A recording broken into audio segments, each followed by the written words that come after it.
श्री विराग सागर जी महाराज की जब बोले परम पूज क्षमा मूर्ति साहित्य रत्नाकर शताधिक विधान रचयिता चंबलेश्वर के छोटे बाबा आचार्य गुरुदेव 108 श्री विशुद्ध सागर जी महाराज की 2.5 दिन में विराजमान 3 कमन कोटि समस्त मुनि राजों की अहिंसा में विश्व धर्म की।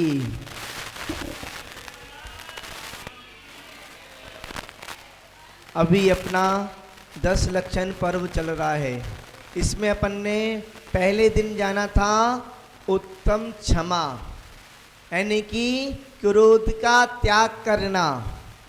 दूसरे दिन जाना था उत्तम मार्दव, यानी कि मान का त्याग करना। और आज जानेंगे उत्तम आर्जव, यानी कि माया का त्याग करना, मायाचारी का त्याग करना। आज उत्तम आर्जव धर्म है, तो इसका मतलब ये मत समझ लेना कि आज के दिन मायाचारी का त्याग कर देंगे और कल से मायाचारी करेंगे। क्यों? माया, आज मायाचारी का त्याग करेंगे और कल से मायाचारी करेंगे।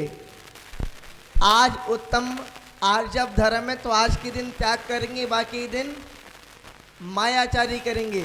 आज परसों के दिन उत्तम क्षमा धर्म था, तो परसों के दिन यानी कि क्रोध का त्याग कर दिया था, और आज अच्छे से क्रोध करेंगे। ऐसा नहीं समझना। अब हमको 365 दिन क्रोध का त्याग करना है, मायाचारी का त्याग करना है। हम जब तक मायाचारी को नहीं छोड़ेंगे ना, तब तक हम सिद्धालय को प्राप्त नहीं कर पाएंगे। सिद्धालय में सरल लोग ही जा पाते हैं, मायाचारी करने वाले नहीं जा पाते। जब सांप होता है, सांप कितना भी संसार में घूमता रहे टेढ़ा मेढ़ा करके, पर जब अपने बिल में घुसता है ना, तो सीधे ही घुसना पड़ता है, टेढ़ा मेढ़ा नहीं चलेगा। आपको यदि सिद्धालय में जाना है तो सीधे ही जाना पड़ेगा। टेढ़ा मेढ़ा करोगे तो कभी भी भूतकाल में 3 काल में कभी भी सिद्ध गति को प्राप्त नहीं हो पाओगे, कभी भी सिद्ध अवस्था को प्राप्त नहीं हो पाओगे, कभी भी आपके कर्म नष्ट नहीं हो पाएंगे। आपको यानी कि माया का त्याग करना है। ऋजु भावम इति आर्जवम। आपको ऋजु भाव, सरल भाव को अपनाना है, सरल भाव अपने करना है। आत्मा कठिन नहीं है, आत्मा अपनी सरल है, पर क्या करें, ये शरीर का सहयोग पाकर आत्मा कैसी हो गई है? कठिन हो गई है। आत्मा को भूख नहीं लगती, पर क्या करें, ये शरीर का सहयोग पाकर आत्मा को भूख लग जाती है। ध्यान रखना, जो अपना लोहा होता है ना, लोहा या पानी होता है, पानी अपने आप में कैसा है? पानी अपने आप में कैसा है? शीतल है। जब उसमें आग के नीचे रख देते हैं तो पानी भी कैसा हो जाता है? गर्म हो जाता है। पर पानी कैसा है? शीतल है। अपनी आत्मा सरल है, अपनी आत्मा कठिन नहीं है, पर क्या करें, इस शरीर का सहयोग पाकर आप लोग कठिन हो गए, हम लोग कठिन हो गए।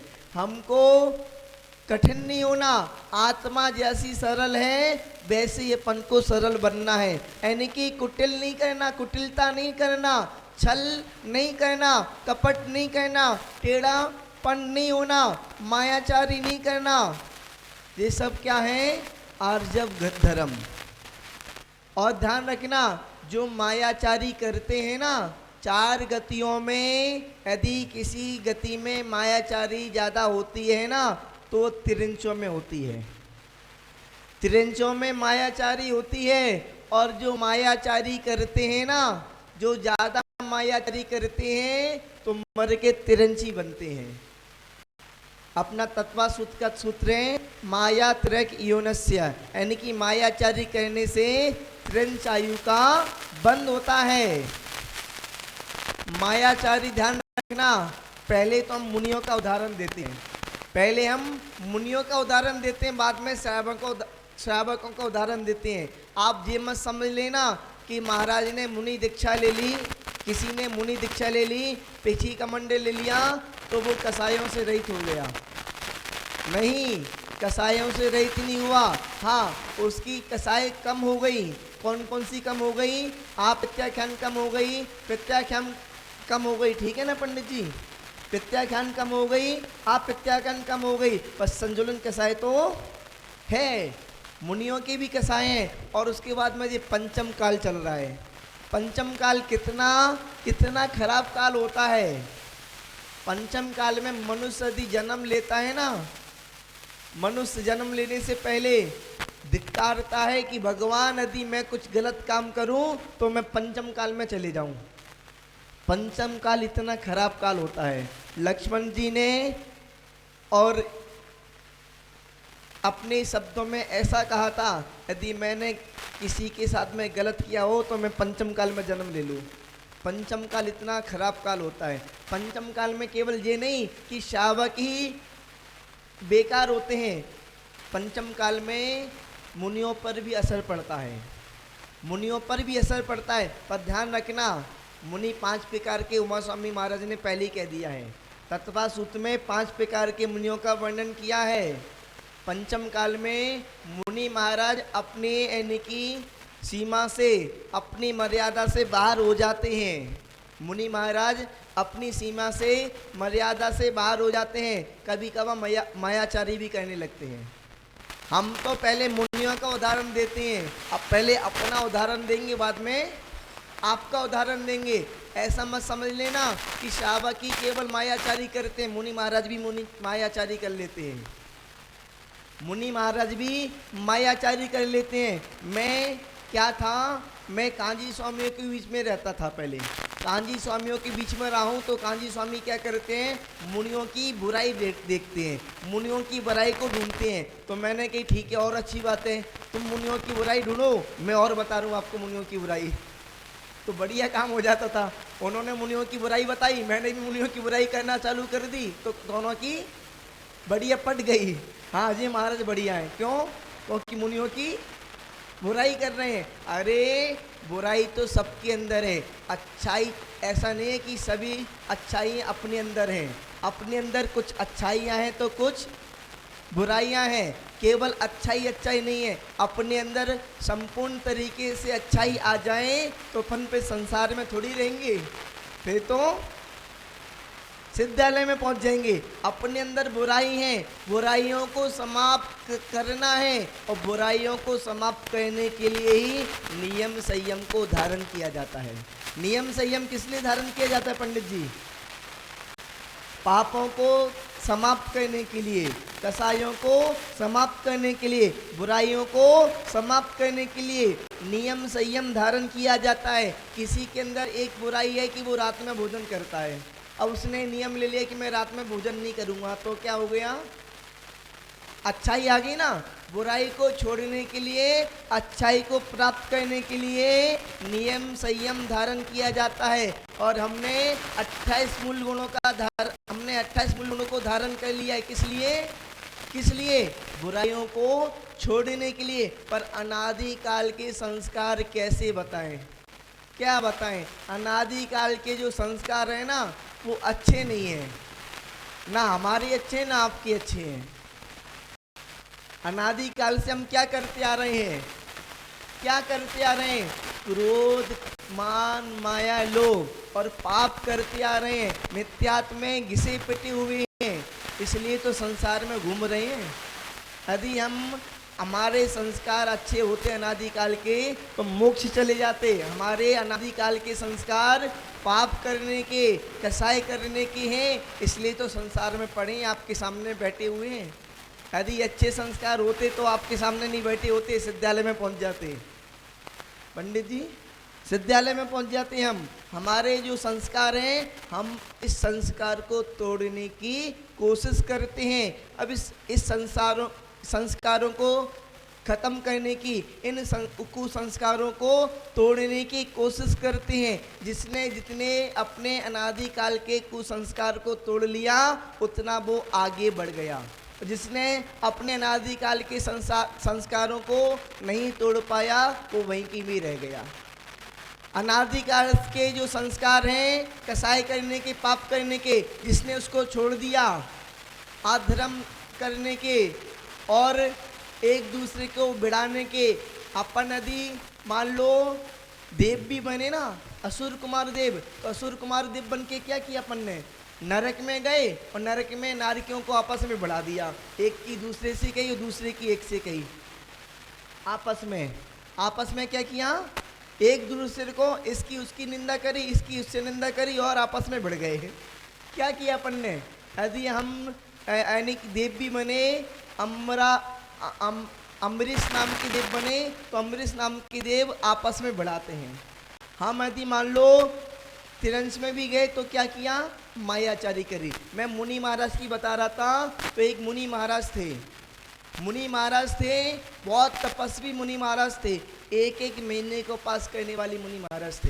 एक महीने का उपास लेकर बैठ जाते थे और कईयों समय निकल गया। एक महीने का उपास करके हुए एक दिन उनका पारने का समय आया। और पारने का समय आया, अब मुनि महाराज पहले के समय में कोई ऐसा तो नहीं था कि कोई यानी कि धर्मशाला में रहते हों या किसी प्रकार का किसी यानी कि चार दीवारी में रहते हों।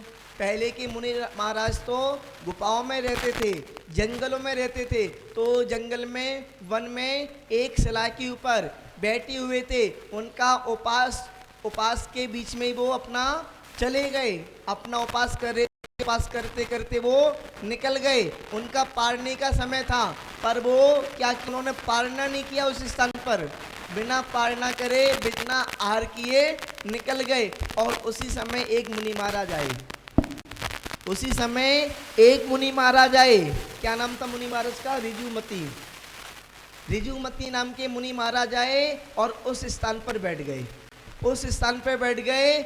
और नगर के लोग आए। नगर के लोगों को पता था कि यहाँ पर इस शिला पर जो मुनि महाराज बैठते हैं बहुत अधिक उपास करते हैं। उन्होंने कितने सारे उपास किए हैं। तो लोग आए और उन मुनिराज को देखकर बोलने लगे, जय हो आपकी, धन्य हैं आप कितने तपस्वी हैं, कितने महान हैं, कितने पुण्यशाली हो, कितने कहते उपास करने वाले हैं। और जो ऋजुमती मुनिराज बैठे थे ना, वो सोचने लगे कि मैंने तो कुछ करो ही नहीं है, मैंने तो कुछ किया ही नहीं है, पर ये नगरवासी हमारे लिए क्या बोल रहे हैं कि धन्य हो। और मनी मन में क्या कहने लगे, खुश होने लगे, मनी मन में खुश होने लगे।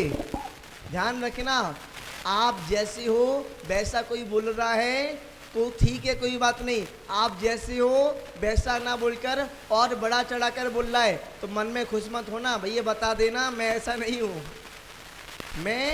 नहीं हूँ। किसी ने मान लो 1 करोड़ रुपए का दान दिया, 1 करोड़ का दान दिया और दूसरे व्यक्ति, उसको पता नहीं था कि इसने दिया है।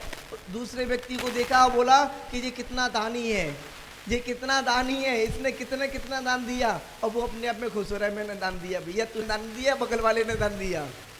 कौन ने दान दिया, पड़ोसी ने दान दिया। अड़ोसी अपनी कहते प्रशंसा करा रहा है। तो ध्यान रखना, झूठी प्रशंसा हो रही है उसमें खुश हो रहे हो तो ये मायाचारी कहलाती है। झूठी प्रशंसा कराना भी मायाचारी कहलाती है। यदि आपकी झूठी प्रशंसा होती है तो वहीं पर टोक देना, भैया मैं तो कुछ नहीं हूँ। लोग हमसे कहते हैं महाराज आप बहुत ज्ञानी हो। महाराज भैया हम कहाँ से ज्ञानी हो गए, हमारे गुरुदेव विशेष सागर जी महाराज हमको नहीं पढ़ाते तो हमको क्या पता था। ये सब गुरुदेव का प्रसाद है। गुरुदेव ने हमको अच्छे से यानी कि डांट कर फटकार के पढ़ाया, अध्ययन कराया, तो थोड़ा सा हमको ज्ञान है, नहीं तो हम कहाँ से ज्ञानी हैं। गुरुदेव ने जब हम 21 साल की उम्र के थे तो गुरुदेव के पास थे, कुछ नहीं आता था हमको, ना अच्छे से पूजन करना आती थी, ना सास पढ़ना आता था। आचार्य गुरुदेव का आशीर्वाद है कि आज मैं आपके सामने बोल पा रहा हूँ। तो अपनी बात कर रहा था मैं। मुनिराज बैठे बैठे अपने मन में क्या कर रहे थे, खुश हो रहे थे। कितना बढ़िया मेरी प्रशंसा हो रही है, कितना मेरी अच्छे से तारीफ कर रहे हैं, कितने बढ़िया लोग हैं। और मुनिराज बैठे बैठे बस अकेले इसी चक्कर में उधेड़ में लगे हुए थे। और मालूम है क्या हुआ मुनिराज का, मुनिराज होते हैं ना तो नियम से स्वर्ग में जाते हैं मरण करके, पर उन्होंने मायाचारी करी तो माया त्रक योनस्य, मायाचारी कहने वाला त्रिंच उन्हीं में जाता है। मुनिराज ने मायाचारी करी तो वो मरकर स्वर्ग में जाना चाहिए था उनको, मायाचारी करने की वजह से स्वर्ग में जाने की जगह त्रिंच में पहुंच गए, हाथी बने। कौन से हाथी बने? त्रैलोक मंडल हाथी। कौन से? त्रैलोक मंडल हाथी बने। और त्रैलोक मंडल हाथी को रावण के पास था, रावण ने अपने पास रखा था। अपन यदि पद्म पुराण पढ़ते हैं तो उसमें अपन को ये वाली कथा मिल जाती है। और ध्यान रखना, मायाचारी नहीं छुपती, कितना भी छुपाने की कोशिश करो एक ना एक दिन सामने आ जाती है। आप कितनी भी छुपा लो मायाचारी, आप कितना भी झूठ बोल लो, कितना भी आप कहते हैं मन में रख लो, कुछ भी हो, वचन में कुछ भी बोल दो, वचन में कुछ भी बोल दो, मायाचारी कभी भी छुपती नहीं है। कोई व्यक्ति आए, महाराज मैंने इतना उपास किया, मैंने महाराज इतना दान दिया, और बाद में जब सामने कोई उसका पड़ोसी जान पहचान का आ जाए और उसके सामने पर डरते हुए जाए, डरते हुए जाए, क्यों? क्योंकि मैंने ऐसा किया ही नहीं है। जब मैंने किया ही नहीं है तो बोलना क्यों? लोग पता नहीं क्या क्या बोलते हैं, महाराज के सामने बोलते हैं महाराज मैं आपका सबसे बड़ा भक्त हूँ। अच्छा, बढ़िया बात है। महाराज मैंने ऐसा किया, महाराज मैंने वैसा किया, महाराज मैंने ऐसा करा दिया। और महाराज ने बोला तुमने इतना सब कुछ करा दिया तो थोड़ा सा ये भी काम करा दो। अरे महाराज मेरे पास क्या बताऊँ, कितना घाटा लग गया। अरे भैया घाटा लग गया तो गा क्यों रहा है फिर? मैंने इतना करा दिया, उतना करा दिया, इतना उतना करा दिया, छोटी सी बात कही तो उसमें घाटा लग गया। भैया मत कहो, मत कहो, मत बोलो। जब सामर्थ्य हो तब बोलने की कोशिश करो, सामर्थ्य नहीं है तो फालतू में अपनी प्रशंसा करके नीच गोत्र का बंद मत करो। अपनी स्वयं की यदि अपन प्रशंसा करते हैं ना तो नीच गोत्र का बंद होता है। स्वयं की प्रशंसा करने से, स्वयं की प्रशंसा करने से नीच गोत्र का बंद होता है। और सामने वाले की यदि पर प्रशंसा करते हैं, ध्यान रखें, अपनी प्रशंसा तो ना करो, पर सामने वाले के अंदर यदि गुण है, अच्छाई है तो उनकी हमेशा प्रशंसा करो। क्यों? सामने वाले की प्रशंसा करने से, ध्यान रखना, झूठी प्रशंसा भी नहीं करना, सामने वाले की प्रशंसा करने से उच्च गोत्र का बंद होता है। और मायाचारी कितनी भी कर ले, मायाचारी कैसी होती है मालूम है? काठ की हांडी के समान। काठ की हांडी जानते हो? काठ की हांडी दूसरी बार नहीं चढ़ती, मुझे लगता है ये लोग नहीं जानते। काठ की हांडी दूसरी बार नहीं चढ़ती, काठ की हांडी दूसरी बार नहीं चढ़ती। मुझे लगता है हम एमपी का जन्म है हमारा, और जहाँ पर हम राजस्थान में है ना, तो एमपी और राजस्थान में थोड़ा सा भाषा में अंतर है। तो काठ की हांडी दूसरी बार नहीं चढ़ती, यानी कि जो लकड़ी की होती है ना, क्या बोलते हैं लकड़ी को? काठ। काठ की यदि कोई मटकी बनाए और आग के ऊपर रखे पानी गर्म करने के लिए, सब्जी बनाने के लिए, तो क्या होगा? जल जाएगी, वो दूसरी बार काम नहीं आएगी। एक बार आपने अग्नि के ऊपर रखी और वो जल गई। तो ध्यान रखना, मायाचारी हमेशा नहीं चलती, एक बार तो चल जाएगी, एक बार चलने के बाद में दूसरी बार क्या होगा? आपका विश्वास टूट जाएगा, प्रेम टूट जाएगा, आपकी इज्जत समाप्त हो जाएगी। मायाचारी करने से कितने घाटे होते हैं। एक बार क्या हुआ, एक बालक था, ग्वाला था, तो जंगल में जाता था अपनी गाय चराने के लिए। अपनी गाय चराने जाता था तो इतना बदमाश था, बहुत सारे गुण तो अच्छे थे, पर इतना एक उसके अंदर गुण बेकार था। जंगल में जाता और गाय चराता, गाय चराते चराते एक ऊंचे टीले पर, ऊंचे पहाड़ के ऊपर खड़ा हो जाता और अपनी गांव की ओर आवाज लगाता, बचाओ बचाओ बचाओ। भालू आया और गाय को लेकर जा रहा है। गांव वाले आते दौड़ते दौड़ते, क्या हो गया क्या हो गया? और फिर बोलते मैं तो ठीक हूँ, कुछ नहीं हुआ, मैं तो ठीक हूँ, कुछ नहीं हुआ। और ऐसी करते करते एक दिन हो गया, 2 दिन हो गया, 3 दिन हो गया, चौथे दिन भी उसने आवाज लगाई और चौथे दिन क्या हुआ, हकीकत में भालू आ गया और वो चिल्लाने लगा बचाओ बचाओ बचाओ। अब क्या क्या होगा, कोई नहीं आएगा बचाने के लिए, कोई नहीं आया बचाने के लिए और उसको भालू ने खा लिया। तो अपनी मायाचारी अपनति करेंगे भैया। कौरवों ने मायाचारी करी, कौरवों ने पांडवों के साथ में कितनी मायाचारी करी। पांडवों के लिए अपन यदि पांडव पुराण पढ़ते हैं तो मायाचारी करके पांडवों को बोला कि तुम्हारे लिए बहुत अच्छा महल बनाया आपके लिए, आपको महल देना चाहते हैं। और क्या का महल था, लाक्षाता का। और बाद में जब पांडव महल में गए तो पीछे से चुपके से आग लगा दी। कितनी मायाचारी करी, कितना जुआ उल्टा सीधा काम करके उन्होंने कितना पांडवों को परेशान करने की कोशिश करी। पर क्या हुआ, पांडवों का क्या हुआ, पांडव अभी भी यश को प्राप्त है और कौरव अभी भी धिक्कार को प्राप्त है।